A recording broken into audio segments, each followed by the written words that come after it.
Hi, today we'll be working with these two cars to show you how you can save money and time on some basic car maintenance. The battery will look something like this, quarters of a foot above, orientated in line. So, a crucial thing that anyone should know about their car is how to change their tires. Whether it be for an emergency if you have a blown tire on the side of the road, or whether it's changing from summers to winters, or the other way around. Everyone should know how to change their tires on the car, because it's a simple process, it doesn't take long at all. So you get into the rhythm of it, you'll be able to do it super quickly, and you won't ever get overcharged a mechanic again. Ideally, you would want to use an actual floor jack, as well as special tools, such as a jack stand, to keep the car up when you're changing the tire. However, for the interest of the video, I'm only going to use things that are provided in the car with the safety package, such as an emergency jack and this emergency wrench. Now, these are the things you would need to use if you were stranded on the side of the road and needed to change, for example, a flat tire. Of course, if you're changing all 4 of your tires from one season to another, you're going to want to use a floor jack. It's not a big investment, but once you use that, it's going to make the job so much easier and faster. Plus, you can use these jack stands for extra support and safety when you lift the car up from every side to change the tire. So the first thing you're going to want to do before you even lift the car up into the air is to loosen up the bolts on the tire. This is because after driving around for a while, they're most likely going to be a bit seized up, and if you lift the car up and then try to rotate it, it's just going to spin the tire. You're not going to be able to get any traction to actually break the tension of the bolts.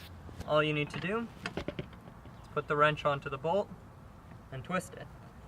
Now, if the bolts are seized up to the point where you can't undo them with your hands alone, you can try to use your feet. So, go in a swift motion, just like that. You break the tension of the bolt, you get it undone. Now, when you're undoing a bolt pattern, you want to do it in a star pattern. You never do it around in a circle, because you want to have an even loosening of all 5 bolts. So, since I've started with this one, I'm going to go across the center of the tire to this one, then to this one, then to this one, and finally to this one. This way, I'll be able to take it off evenly. When you're jacking up a car, most cars will have jack points underneath the fenders over here. To find this jack point, you can look underneath the fender, and there's usually a circular area where there's a lot of metal that you can put your jack onto. Otherwise, there will be a specific strip that you can also put your jack onto. It's pretty obvious, but if you don't see it, you can Google around to find out where it is on your specific car model. Now, in the case of this BMW, they also have a secondary jacking point meant for the emergency jack. In the case of this jack, you need to get a sharp object, such as this keychain over here, and just pop off the lid to expose the mounting point for the jack. Once you've placed the jack in,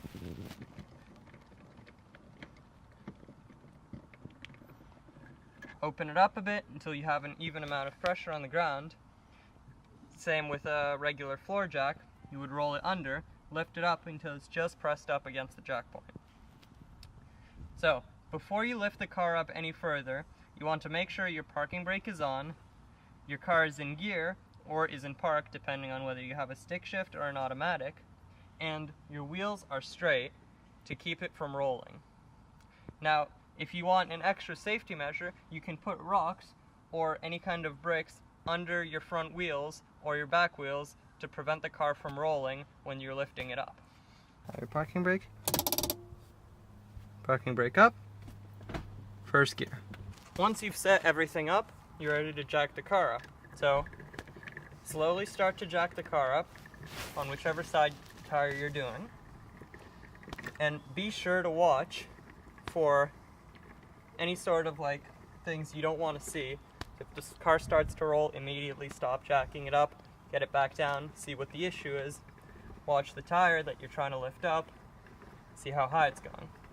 You're going to want to stop lifting the car when the tire is off the ground completely, and you can fit about a hand under it. Once there's that much clearance under the tire, you're good to go. Now that you have your wheel up in the air, you can put the wrench back onto the bolts and take them off the rest of the way. Again, do it in the star pattern instead of the circular pattern to evenly take the bolts off. One thing to note is that on this specific model of BMW, the lug nuts have the studs built into them. When you're taking out both the nut and the stud that screws into the wheel hub. Now, on most car models, the stud will be connected to the wheel hub and you will just be taking off the nut. However, this doesn't make a difference. Either way, it's the same process. Once you get to the last nut on the wheel, you want to prop up the wheel a little bit with your foot so you don't have it drop. When you feel the nuts about to come off, and stop wrenching it, do it the rest of the way with your hand, propping the wheel up with your foot and securing it with your other hand.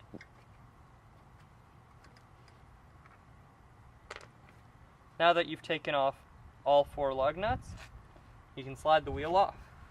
Now, if you did this correctly, there shouldn't be too much space between the ground and the wheel, making it easy for it to come off. Use both your hands to stabilize it. If your wheels have been on for a long time, they might be seized up to the hub, in which case you want to knock it a bit on the top and a bit on the bottom to get it loosened up so the wheel comes off.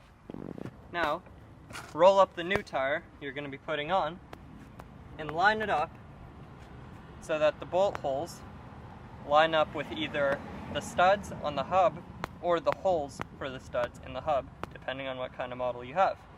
You want it to be lined up because you can't really rotate it in the air, it's much more difficult. You want it to be able to lift it up and put it onto the hub. So it's the same idea. Move it as close to the hub as possible so you don't have to move it around in the air because these tires can be pretty heavy. You might struggle a bit with it. So again, lift the tire up with both of your hands, stabilizing and assisting with the toe of your foot, and put it onto the hub. Line it up perfectly and take one of your nuts to hold the tire in.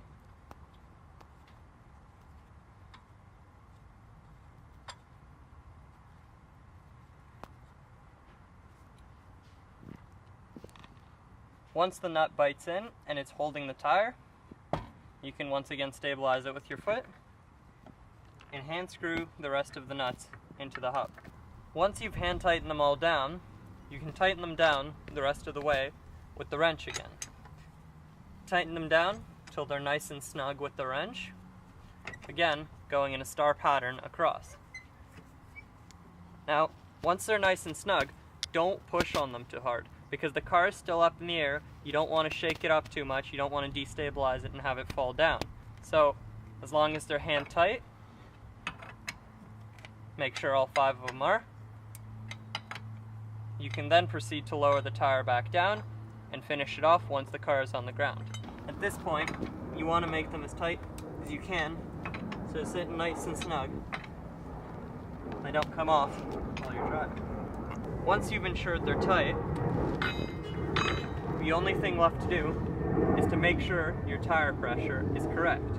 So what this is a tire pressure reader. They're relatively cheap and they'll help you get the right tire pressure on your car. It's digital, it'll show you the exact pressure in PSI. You can make sure your tire is running correctly. Now, to know what exact tire pressure you need on your car, you can check inside the door. If you open the door, it'll be over here on the side of the body. Now, what you can do is you can look over here, and there will usually be a sticker telling you exactly what PSI your tires need to be inflated to.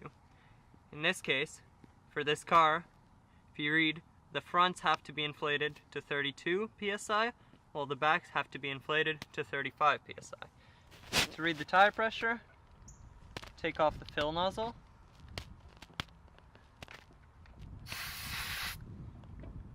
press it down, take it off. As you can see, it's at 34 PSI. So these tires are pumped up to close to what they need to be. You can pump up your tires at any gas station. There will usually have tire pump machines, or you can invest and a roadside pump that you can use operating from the car and pump up your tires on the go.